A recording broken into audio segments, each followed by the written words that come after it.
Long march Lahore سے اسلام آباد تک اہم شاہراہیں بند، پولیس اور پی ٹی آئی کارکنان میں جھڑپیں، متعدد گرفتار۔ عمران خان آج ڈی چوک اسلام آباد پہنچنے کے اعلان کے بعد ڈی چوک کو چاروں اطراف سے کنٹینرز لگا کر بند کر دیا گیا۔ ڈی چوک کے اطراف آنے والے تمام راستے بھی سیل کر دیے گئے، جبکہ تحریک انصاف کا لانگ مارچ روکنے کے لیے مختلف شہروں میں سڑکوں پر کنٹینرز اور ٹرک کھڑے کر دیے گئے ہیں۔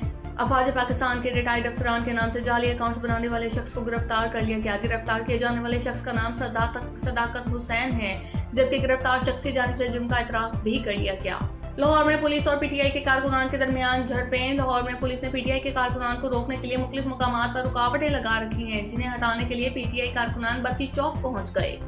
اور سعودی وزیر خزانہ شہزاد محمود الجدان نے world economic forum sideline پر گفتگو میں کہا کہ پاکستان کو دیے گئے $3 ارب ڈپازٹ کی مد میں توسیع کر رہے ہیں۔ کراچی میں ڈیری اینڈ کیٹل فارمز ایسوسی ایشن نے دودھ کی فی لیٹر قیمت میں $10 اضافے کا اعلان کر دیا۔ ترجمان ڈیری اینڈ کیٹل فارمز ایسوسی ایشن کے مطابق دودھ کی نئی قیمت کا اطلاق کراچی میں 26 مئی سے ہوگا، جس کے بعد دودھ کی نئی قیمت $160 فی لیٹر ہو جائے گی۔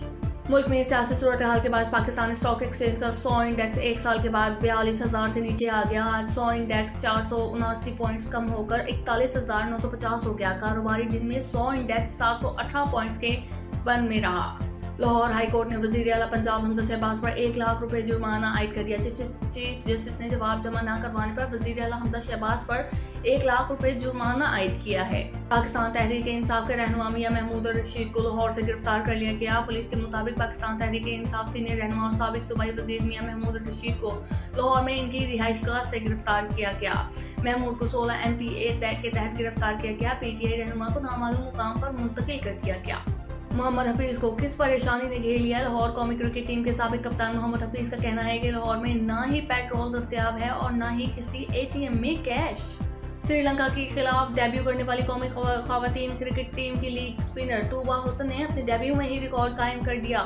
پہلی T20 میچ میں 4 اوورز میں 8 رنز کے عوض 3 کھلاڑیوں کو پویلین کی راہ دکھائی۔ ان کے اسپیل میں ایک میڈن اوور بھی شامل تھا۔